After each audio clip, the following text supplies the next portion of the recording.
ओम शांति। अज प्यारे बाबा दे 5/2/2021 ਦੇ ਮਹਾਵਚਨ ਬਾਬਾ ਨੇ ਆਪਣੇ ਬੱਚਿਆਂ ਨੂੰ ਕਿਹਾ, ਮਿੱਠੇ ਬੱਚੇ, ਇੱਥੇ ਤੁਹਾਡਾ ਸਭ ਕੁਝ ਗੁਪਤ ਹੈ। ਇਸ ਲਈ ਤੁਸੀਂ ਕੋਈ ਵੀ ਠਾਠ ਨਹੀਂ ਕਰਨਾ ਹੈ, ਮਨਾ ਸ਼ੋ ਨਹੀਂ ਕਰਨਾ ਹੈ। ਕੋਈ ਆਪਣੀ ਨਵੀਂ ਰਾਜਧਾਨੀ ਵਿੱਚ ਨਸ਼ੇ ਨਾਲ ਰਹਿਣਾ ਹੈ। ਪ੍ਰਸ਼ਨ ਹੈ, ਸ੍ਰੇਸ਼ਟ ਧਰਮ ਅਤੇ ਦੇਵੀ ਕਰਮ ਦੀ ਸਥਾਪਨਾ ਦੇ ਲਈ ਤੁਸੀਂ ਬੱਚੇ ਕਿਹੜੀ ਮਿਹਨਤ ਕਰਦੇ ਹੋ? ਉੱਤਰ ਹੈ, ਤੁਸੀਂ ਹੁਣ 5 ਵਿਕਾਰਾਂ ਨੂੰ ਛੱਡਣ ਦੀ ਮਿਹਨਤ ਕਰਦੇ ਹੋ, ਕਿਉਂਕਿ ਇਹਨਾਂ ਵਿਕਾਰਾਂ ਨੇ ਹੀ ਸਾਰਿਆਂ ਨੂੰ ਭ੍ਰਸ਼ਟ ਬਣਾਇਆ ਹੈ।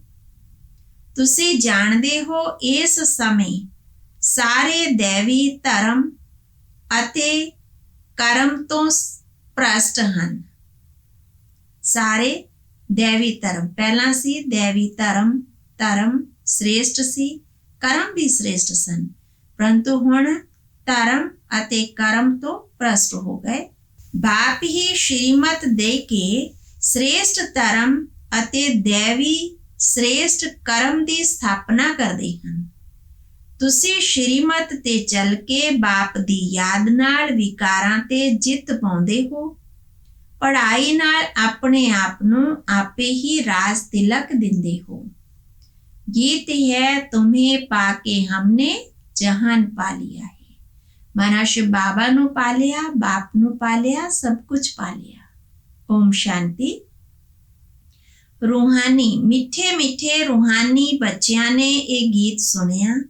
रूहानी बच्चे ही कहते हैं कि बाबा, बच्चे जानते हैं ये बेहद दा बाप बेहद दा सुख देने वाला है, अर्थात ਉਹ ਸਾਰਿਆਂ ਦਾ ਬਾਪ ਹੈ।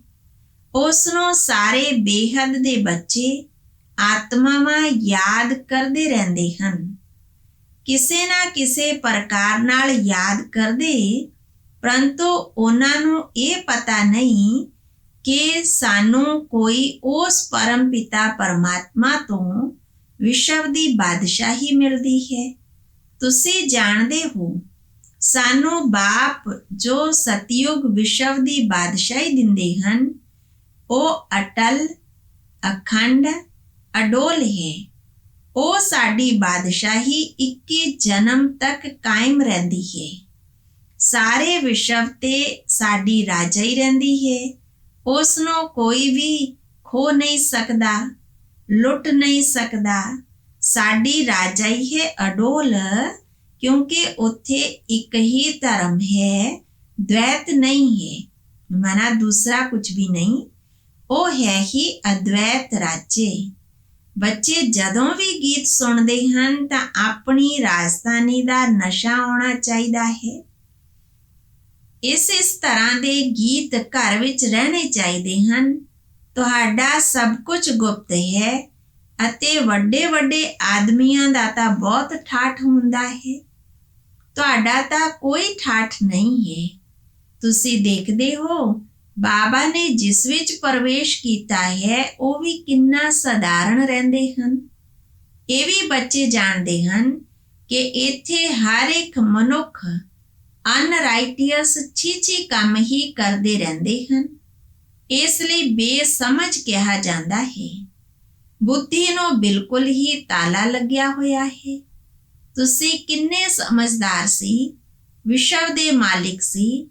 ਹੁਣ ਮਾਇਆ ਨੇ ਕਿੰਨਾ ਬੇਸਮਝ ਬਣਾ ਦਿੱਤਾ, ਜੋ ਕੋਈ ਵੀ ਕੰਮ ਦੇ ਨਹੀਂ ਰਹੇ ਹੋ।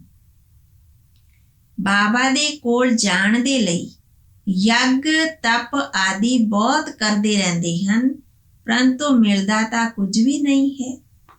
ਇਸ ਤਰ੍ਹਾਂ ਹੀ ਧੱਕੇ ਖਾਂਦੇ ਰਹਿੰਦੇ ਹਨ। ਦਿਨ ਪ੍ਰਤੀ ਦਿਨ ਅਕਲਿਆਣ ਹੀ ਹੁੰਦਾ ਜਾਂਦਾ ਹੈ। ਜਿੰਨਾ ਮਨੁੱਖ ਤਮੋ ਪ੍ਰਧਾਨ ਹੁੰਦੇ ਜਾਂਦੇ, ਉਹਨਾਂ ਅਕਲਿਆਣ ਹੀ ਹੋਣਾ ਹੈ। ਦਿਨ ਪ੍ਰਤੀ ਦਿਨ ਅਕਲਿਆਣ ਹੁੰਦਾ ਹੈ।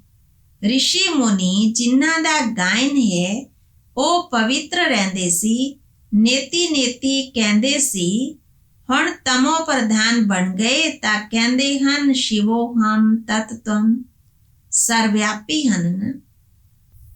ਉਹਨਾਂ ਨੇ ਕਿਹਾ ਕਿ ਪਰਮਾਤਮਾ ਸਰਵਿਆਪੀ ਹੈ, ਤੇਰੇ ਵਿੱਚ ਮੇਰੇ ਵਿੱਚ ਸਾਰਿਆਂ ਦੇ ਵਿੱਚ ਹੈ, ਮਨਾ ਤੇਰੇ ਵਿੱਚ ਵੀ ਹੈ ਮੇਰੇ ਵਿੱਚ ਵੀ ਹੈ।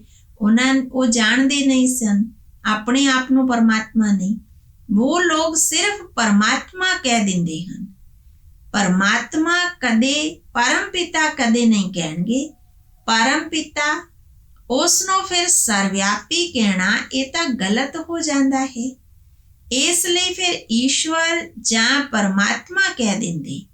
ਪਿਤਾ ਅੱਖਰ ਬੁੱਧੀ ਵਿੱਚ ਆਉਂਦਾ ਹੀ ਨਹੀਂ ਹੈ, ਕਰਕੇ ਕੋਈ ਕਹਿੰਦੇ ਵੀ ਹਨ ਤਾਂ ਵੀ ਕਹਿਣ ਮਾਤਰ ਹੀ ਕਹਿੰਦੇ ਹਨ। ਜੇਕਰ ਪਰਮ ਪਿਤਾ ਪਰਮਾਤਮਾ ਸਮਝਣ ਤਾਂ ਬੁੱਧੀ ਤਾਂ ਇੱਕਦਮ ਚਮਕ ਜਾਵੇ। ਜਦੋਂ ਬਾਪ ਸਵਰਗ ਦਾ ਵਰਸਾ ਦਿੰਦੇ ਹਨ, ਉਹ ਹੈ ਹੀ ਹੈਵਨਲੀ ਗॉड ਫਾਦਰ, ਫਿਰ ਅਸੀਂ ਸਵਰਗ ਵਿੱਚ, ਬਾਬਾ ਕਹਿੰਦੇ ਫਿਰ ਅਸੀਂ ਨਰਕ ਵਿੱਚ ਕਿਉਂ ਪਏ ਹਾਂ? ਅਸੀਂ ਹੁਣ ਮੁਕਤੀ, ਜੀਵਨ ਮੁਕਤੀ ਕਿਵੇਂ ਪਾ ਸਕਦੇ ਹਾਂ, ਇਹ ਵੀ ਕਿਸੇ ਦੀ ਬੁੱਧੀ ਵਿੱਚ ਨਹੀਂ ਆਉਂਦਾ ਹੈ। ਆਤਮਾ ਪਤਿਤ ਬਣ ਗਈ ਨਾ। ਆਤਮਾ ਪਹਿਲਾਂ ਸਤੋ ਪ੍ਰਧਾਨ ਸਮਝਦਾਰ ਹੁੰਦੀ ਹੈ, ਫਿਰ ਸਤੋ ਰਜੋ ਤਮੋ ਵਿੱਚ ਆਉਂਦੀ ਹੈ, ਬੇਸਮਝ ਬਣ ਜਾਂਦੀ ਹੈ। ਹੁਣ ਤੁਹਾਨੂੰ ਸਮਝ ਆਈ। ਬਾਬਾ ਨੇ ਤੁਹਾਨੂੰ ਇਹ ਸਮ੍ਰਿਤੀ ਦਵਾਈ ਹੈ। ਜਦੋਂ ਨਵੀਂ ਦੁਨੀਆ ਭਾਰਤ ਸੀ ਤਾਂ ਸਾਡਾ ਰਾਜ ਸੀ, ਇੱਕ ਹੀ ਮਤ, ਇੱਕ ਹੀ ਭਾਸ਼ਾ, ਇੱਕ ਹੀ ਧਰਮ, ਇੱਕ ਹੀ ਮਹਾਰਾਜਾ ਮਹਾਰਾਣੀ ਦਾ ਰਾਜ ਸੀ। ਫਿਰ ਦੁਆਪਰ ਵਿੱਚ ਵਾਮ ਮਾਰਗ ਸ਼ੁਰੂ ਹੋਇਆ। ਫਿਰ ਹਰ ਇੱਕ ਦੇ ਕਰਮਾਂ ਉੱਤੇ ਸਾਰਾ ਮਦਾਰ ਹੈ। ਕਰਮਾਂ ਅਨੁਸਾਰ ਇੱਕ ਸਰੀਰ ਛੱਡ ਕੇ ਦੂਸਰਾ ਲੈਂਦੇ ਹਨ। ਹੁਣ ਬਾਪ ਕਹਿੰਦੇ ਹਨ ਮੈਂ ਤੁਹਾਨੂੰ ਇਸ ਤਰ੍ਹਾਂ ਦੇ ਕਰਮ ਸਿਖਾਉਂਦਾ ਹਾਂ ਜੋ 21 ਜਨਮ ਤੁਹਾਨੂੰ ਬਾਦਸ਼ਾਹੀ ਮਿਲ ਜਾਂਦੀ ਹੈ। ਉੱਥੇ ਕੋਈ ਵੀ ਹੱਦ ਦਾ ਬਾਪ ਤਾਂ, ਉੱਥੇ ਬੇਸ਼ੱਕ ਹੱਦ ਦਾ ਬਾਪ ਤਾਂ ਮਿਲਦਾ ਹੈ, ਪਰੰਤੂ ਉੱਥੇ ਗਿਆਨ ਨਹੀਂ ਰਹਿੰਦਾ ਕਿ ਇਹ ਰਾਜਾਈ ਦਾ ਵਰਸਾ ਬੇਹੱਦ ਦੇ ਬਾਪ ਤੋਂ ਮਿਲਿਆ ਹੋਇਆ ਹੈ। ਫਿਰ ਦੁਆਪਰ ਵਿੱਚ ਰਾਵਣ ਰਾਜ ਸ਼ੁਰੂ ਹੁੰਦਾ ਹੈ, ਵਿਕਾਰੀ ਸੰਬੰਧ ਹੋ ਜਾਂਦਾ ਹੈ। ਫਿਰ ਕਰਮਾਂ ਅਨੁਸਾਰ ਜਨਮ ਮਿਲਦਾ ਹੈ। ਹੁਣ ਤੁਸੀਂ ਜੋ ਵਾਇਸਲੈਸ ਬਣਦੇ ਹੋ ਉਸ ਦੀ ਪ੍ਰਾਰਬਧ 21 ਜਨਮ ਦੇ ਲਈ ਹੈ। ਫਿਰ ਭਗਤੀ ਮਾਰਗ ਸ਼ੁਰੂ ਹੁੰਦਾ ਹੈ। ਦੇਵਤਿਆਂ ਦੇ ਮੰਦਿਰ ਬਣਾ ਕੇ ਪੂਜਦੇ ਰਹਿੰਦੇ ਹਨ। ਇਹ ਸਿਰਫ ਭਾਰਤ ਵਿੱਚ ਹੀ ਹੁੰਦਾ ਹੈ। 84 ਜਨਮਾਂ ਦੀ ਕਹਾਣੀ ਜੋ ਬਾਪ ਸੁਣਾਉਂਦੇ ਹਨ, ਇਹ ਵੀ ਭਾਰਤ ਵਾਸੀਆਂ ਦੇ ਲਈ ਹੈ। ਹੋਰ ਧਰਮ ਵਾਲੇ ਤਾਂ ਆਉਂਦੇ ਵੀ ਬਾਅਦ ਵਿੱਚ ਹਨ। ਫਿਰ ਤਾਂ ਵਰਿੱਧੀ ਹੁੰਦੇ ਹੁੰਦੇ ਢੇਰ ਦੇ ਢੇਰ ਹੋ ਜਾਂਦੇ ਹਨ। ਕਿਸਮ ਕਿਸਮ ਦੇ ਵੱਖ-ਵੱਖ ਧਰਮ ਵਾਲਿਆਂ ਦੇ ਫੀਚਰਸ, ਮਨਾ ਨੈਣ ਨਕਸ਼ ਹਰ ਇੱਕ ਗੱਲ ਵਿੱਚ ਵੱਖ-ਵੱਖ ਹੀ ਹੁੰਦੇ ਹਨ। ਰਸਮ ਰਿਵਾਜ ਵੀ ਵੱਖੋ ਵੱਖਰੀ ਹੁੰਦੀ ਹੈ। ਭਗਤੀ ਮਾਰਗ ਦੇ ਲਈ ਸਮੱਗਰੀ ਵੀ ਚਾਹੀਦੀ ਹੈ ਨਾ। ਜਿਹੋ ਜਿਹਾ ਬੀਜ ਛੋਟਾ ਹੁੰਦਾ ਹੈ, ਦੇਖੋ ਜਿਵੇਂ ਬੀਜ ਛੋਟਾ ਹੁੰਦਾ ਹੈ, ਝਾੜ ਬਹੁਤ ਵੱਡਾ ਹੁੰਦਾ ਹੈ। ਹੁਣ ਬਾਬਾ ਕਹਿੰਦੇ ਹਨ ਇਹ ਭਗਤੀ ਮਾਰਗ ਦੀ ਸਮੱਗਰੀ ਸਭ ਖਤਮ ਹੋ ਜਾਂਦੀ ਹੈ। ਭਗਤੀ ਦਾ ਵੀ ਦੇਖੋ ਕਿੰਨਾ ਵਿਸਤਾਰ ਹੈ। ਹੁਣ ਤੁਸੀਂ ਮੈਨੂੰ ਬਾਪ ਨੂੰ ਯਾਦ ਕਰੋ। ਭਗਤੀ ਦਾ ਪ੍ਰਭਾਵ ਬਹੁਤ ਹੈ ਨਾ। ਕਿੰਨੇ ਖੂਬਸੂਰਤ ਭਗਤੀ ਹੈ। ਨਾਚ ਤਮਾਸ਼ਾ ਗਾਇਨ ਆਦਿ ਕਿੰਨਾ ਖਰਚਾ ਕਰਦੇ ਹਨ। ਬਾਬਾ ਕਹਿ ਰਹੇ ਇਸ ਵਿੱਚ ਤਾਂ ਕੋਈ ਖਰਚੇ ਦੀ ਗੱਲ ਨਹੀਂ। ਬਾਪ ਕਹਿੰਦੇ ਹਨ ਮੈਨੂੰ ਬਾਪ ਨੂੰ ਯਾਦ ਕਰੋ ਅਤੇ ਵਰਸੇ ਨੂੰ ਯਾਦ ਕਰੋ। ਉਹ ਸਮਝਦੇ ਹਨ ਬ੍ਰਹਮ ਦੀ ਯਾਦ ਵਿੱਚ ਰਹਿਣ ਨਾਲ, ਸਰੀਰ ਛੱਡਣ ਨਾਲ ਬ੍ਰਹਮ ਵਿੱਚ ਲੀਨ ਹੋ ਜਾਵਾਂਗੇ। ਬਾਬਾ ਕਹਿੰਦੇ ਲੀਨ ਤਾਂ ਕੋਈ ਵੀ ਨਹੀਂ ਹੋ ਸਕਦੇ। ਆਤਮਾ ਤਾਂ ਅਵਿਨਾਸ਼ੀ ਹੈ ਨਾ, ਉਹ ਲੀਨ ਕਿਵੇਂ ਹੋ ਸਕਦੀ ਹੈ। ਭਗਤੀ ਮਾਰਗ ਵਿੱਚ ਕਿੰਨਾ ਮੱਥਾ ਕੁੱਟਦੇ ਹਨ। ਬਾਬਾ ਕਹਿੰਦੇ ਕਿੰਨਾ ਕੁੱਟ ਕਰਦੇ ਹਨ। ਫਿਰ ਕਹਿੰਦੇ ਭਗਵਾਨ ਕੋਈ ਨਾ ਕੋਈ ਰੂਪ ਵਿੱਚ ਆਉਣਗੇ। ਹੁਣ ਕੌਣ ਰਾਈਟ ਹੈ? ਉਹ ਕਹਿੰਦੇ ਅਸੀਂ ਬ੍ਰਹਮ ਨਾਲ ਯੋਗ ਲਗਾ ਕੇ ਬ੍ਰਹਮ ਵਿੱਚ ਲੀਨ ਹੋ ਜਾਵਾਂਗੇ। ਗ੍ਰਸਤ ਧਰਮ ਵਾਲੇ ਕਹਿੰਦੇ ਭਗਵਾਨ ਕਿਸੇ ਨਾ ਕਿਸੇ ਰੂਪ ਵਿੱਚ ਪਤਿਤਾਂ ਨੂੰ ਪਾਵਨ ਬਣਾਉਣ ਦੇ ਲਈ ਆਵੇਗਾ। ਇਸ ਤਰ੍ਹਾਂ ਨਹੀਂ ਕਿ ਉੱਪਰ ਤੋਂ ਪ੍ਰੇਰਣਾ ਦੁਆਰਾ ਹੀ ਸਿਖਾਉਣਗੇ। ਟੀਚਰ ਘਰ ਬੈਠੇ ਪ੍ਰੇਰਣਾ ਕਰਨਗੇ ਕੀ? ਪ੍ਰੇਰਣਾ ਅੱਖਰ ਹੈ ਹੀ ਨਹੀਂ। ਪ੍ਰੇਰਣਾ ਤੋਂ ਕੋਈ ਵੀ ਕੰਮ ਨਹੀਂ ਹੁੰਦਾ। ਬੇਸ਼ੱਕ ਸ਼ੰਕਰ ਦੀ ਪ੍ਰੇਰਣਾ ਦੁਆਰਾ ਵਿਨਾਸ਼ ਕਿਹਾ ਜਾਂਦਾ ਹੈ, ਪਰੰਤੂ ਇਹ ਵੀ ਡਰਾਮਾ ਵਿੱਚ ਨੋਂਦ ਹੈ। ਉਹਨਾਂ ਨੂੰ ਇਹ ਮੁਸਲ ਆਦਿ ਤਾਂ ਬਣਾਉਣੇ ਹੀ ਹਨ ਨਾ। ਇਹ ਸਿਰਫ ਮਹਿਮਾ ਗਾਈ ਜਾਂਦੀ ਹੈ। ਕੋਈ ਵੀ ਆਪਣੇ ਵੱਡਿਆਂ ਦੀ ਮਹਿਮਾ ਨੂੰ ਨਹੀਂ ਜਾਣਦੇ। ਧਰਮ ਸਥਾਪਕ ਨੂੰ ਵੀ ਗੁਰੂ ਕਹਿ ਦਿੰਦੇ, ਪਰੰਤੂ ਉਹ ਤਾਂ ਸਿਰਫ ਧਰਮ ਸਥਾਪਨ ਕਰਦੇ ਹਨ। ਗੁਰੂ ਉਸ ਨੂੰ ਕਿਹਾ ਜਾਂਦਾ ਹੈ ਜੋ ਸਦਗਤੀ ਕਰੇ। ਉਹ ਤਾਂ ਧਰਮ ਸਥਾਪਨ ਕਰਨ ਆਉਂਦੇ ਹਨ। ਉਹਨਾਂ ਦੇ ਪਿੱਛੇ ਫਿਰ ਉਹਨਾਂ ਦੀ ਵੰਸ਼ਾਵਲੀ ਆਉਂਦੀ ਹੈ। ਸਦਗਤੀ ਤਾਂ ਕਿਸ ਦੀ ਕਰਦੇ ਹੀ ਨਹੀਂ, ਤਾਂ ਉਹਨਾਂ ਨੂੰ ਗੁਰੂ ਕਿਵੇਂ ਕਹਾਂਗੇ? ਗੁਰੂ ਤਾਂ ਇੱਕ ਹੀ ਹੈ ਜਿਸ ਨੂੰ ਸਰਵਦਾ ਸਦਗਤੀ ਦਾਤਾ ਕਿਹਾ ਜਾਂਦਾ ਹੈ। ਭਗਵਾਨ ਇੱਕ ਹੀ ਬਾਪ ਸਭ ਦੀ ਸਦਗਤੀ ਕਰਦੇ ਹਨ। ਮੁਕਤੀ ਜੀਵਨ ਮੁਕਤੀ ਦਿੰਦੇ ਹਨ। ਉਹਨਾਂ ਦੀ ਯਾਦ ਕਦੇ ਕਿਸੇ ਤੋਂ ਛੁੱਟ ਨਹੀਂ ਸਕਦੀ। ਬਾਪ ਹੈ ਸਾਰਿਆਂ ਦਾ ਸਦਗਤੀ ਦਾਤਾ, ਰਚਾਇਤਾ ਇੱਕ ਹੀ ਹੈ। ਅੱਛਾ, ਫਿਰ ਬਾਬਾ ਨੇ ਯਾਦ ਪਿਆਰ ਦਿੱਤਾ। ਮਿੱਠੇ ਮਿੱਠੇ ਸਿੱਕੀ ਲੱਦੇ ਬੱਚਿਆਂ ਪ੍ਰਤੀ ਮਾਤਾ ਪਿਤਾ ਬਾਪ ਦਾਦਾ ਦਾ ਯਾਦ ਪਿਆਰ ਅਤੇ ਗੁੱਡ ਮਾਰਨਿੰਗ। ਰੂਹਾਨੀ ਬਾਪ ਦੀ ਰੂਹਾਨੀ ਬੱਚਿਆਂ ਨੂੰ ਨਮਸਤੇ।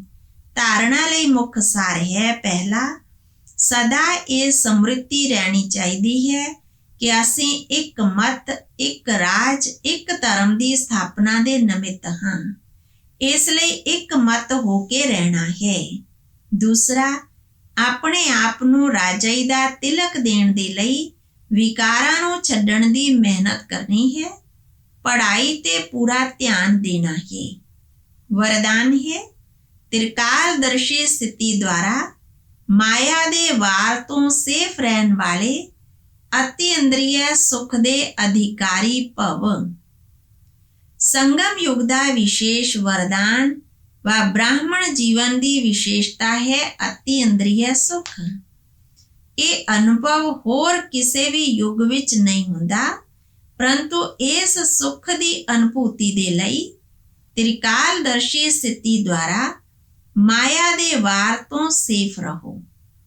ਜੇਕਰ ਬਾਰ-ਬਾਰ ਮਾਇਆ ਦਾ ਵਾਰ ਹੁੰਦਾ ਰਹੇਗਾ ਤਾਂ ਚਾਹੁੰਦੇ ਹੋਏ ਵੀ ਅਤੀ ਇੰਦਰੀय ਸੁਖ ਦਾ ਅਨੁਭਵ ਨਹੀਂ ਕਰ ਪਾਓਗੇ। ਜੋ ਅਤੀ ਇੰਦਰੀय ਸੁਖ ਦਾ ਅਨੁਭਵ ਕਰ ਲੈਂਦੇ ਹਨ, ਉਹਨਾਂ ਕਰਮ ਇੰਦਰੀਆਂ ਦਾ ਸੁਖ ਆਕਰਸ਼ਿਤ ਨਹੀਂ ਕਰ ਸਕਦਾ। ਨੌਲੇਜਫੁਲ ਹੋਣ ਦੇ ਕਾਰਨ ਉਹਨਾਂ ਦੇ ਸਾਹਮਣੇ ਉਹ ਤੁੱਛ ਦਿਖਾਈ ਦੇਵੇਗਾ। ਇੰਦਰੀਆਂ ਦਾ ਸੁਖ ਤੁੱਛ ਦਿਖਾਈ ਦੇਵੇਗਾ। ਸਲੋਗਨ ਹੈ, ਕਰਮ ਅਤੇ ਮਨਸਾ ਦੋਵੇਂ ਦੁਆਰਾ ਸੇਵਾ ਦਾ ਬੈਲੈਂਸ ਹੋਵੇ ਤਾਂ ਸ਼ਕਤੀਸ਼ਾਲੀ ਵਾਯੂਮੰਡਲ ਬਣਾ ਸਕੋਗੇ। ਅੱਛਾ, ਓਮ ਸ਼ਾਂਤੀ।